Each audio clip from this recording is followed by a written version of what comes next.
Buenos dias, diecast collectors. We are here again to unbox some of my latest TOMICA brand diecast collection. This Dream TOMICA line was referenced to a manga series, the MF Ghost, a manga sequel to Initial D, and has an anime television series adaptation that was premiered last October 1 on several anime streaming websites.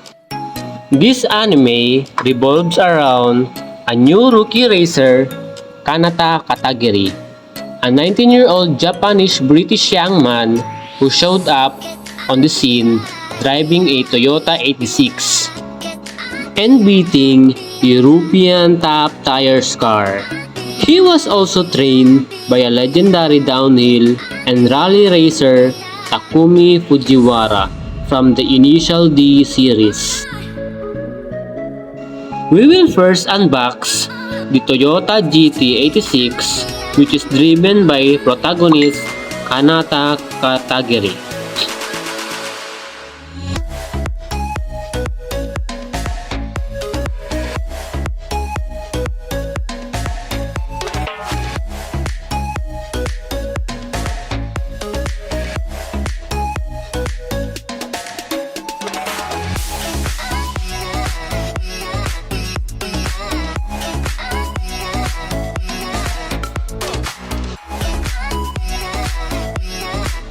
As you can notice, there are numbers attached on both sides of the car.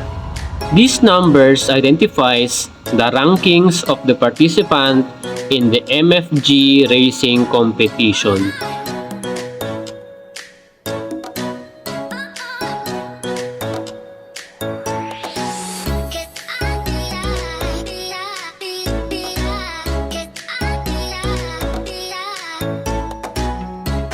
The diecast car itself is a good quality. Two doors can be opened with suspension and has a smooth rolling wheel sensation.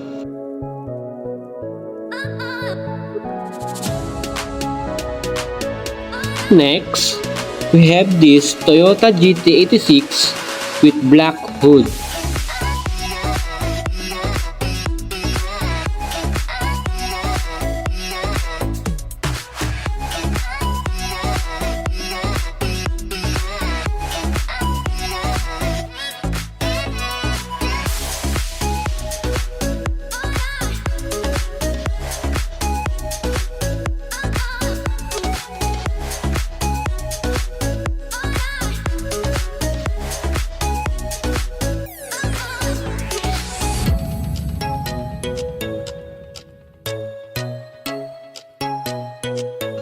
The diecast car itself is a good quality. Two doors can be opened with suspension and has a smooth rolling wheel sensation.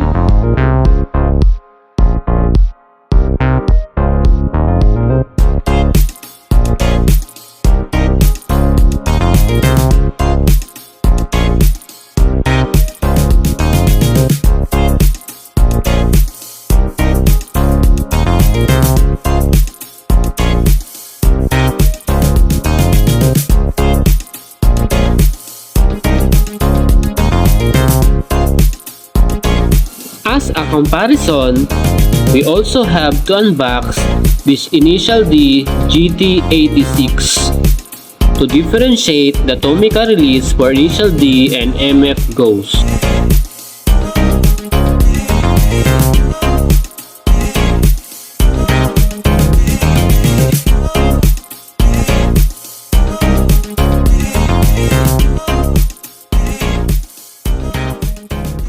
The difference between the Initial D release and MF Ghost, besides from the numbers painted on the car, is that the Initial D release is more likely to have an orange-like hue compared to a metallic red MF Ghost release.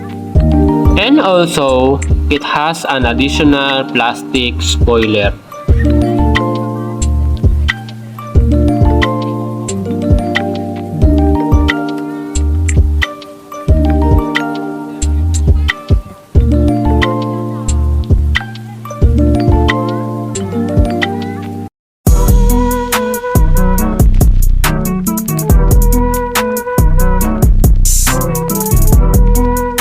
Next, we have this lightning yellow Toyota GR Supra, driven by Sena Moroboshi.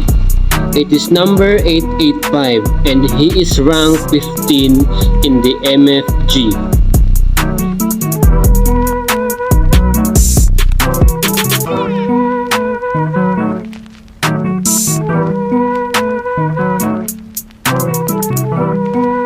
Unfortunately guys, these two doors die-cast cannot be opened.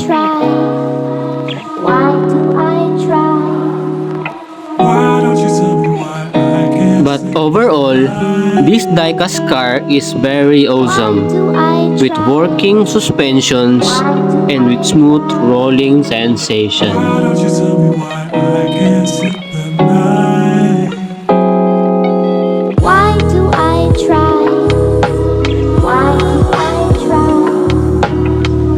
And lastly, we have this number 13 champion white color Honda Civic Type R, which is driven by Kazuhiro Meizono, a rank 13 MFG car racer.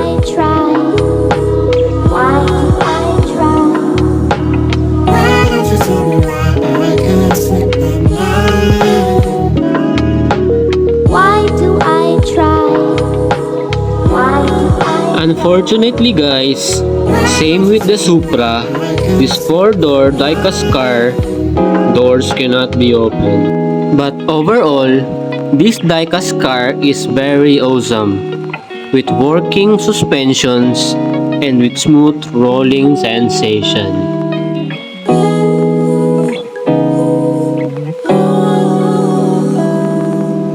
Before this video ends, I am still looking forward to unbox the much-awaited release of TOMICA Unlimited number 4 Toyota GT86. So stay tuned and support my diecast vlogs. JTC Vlogs.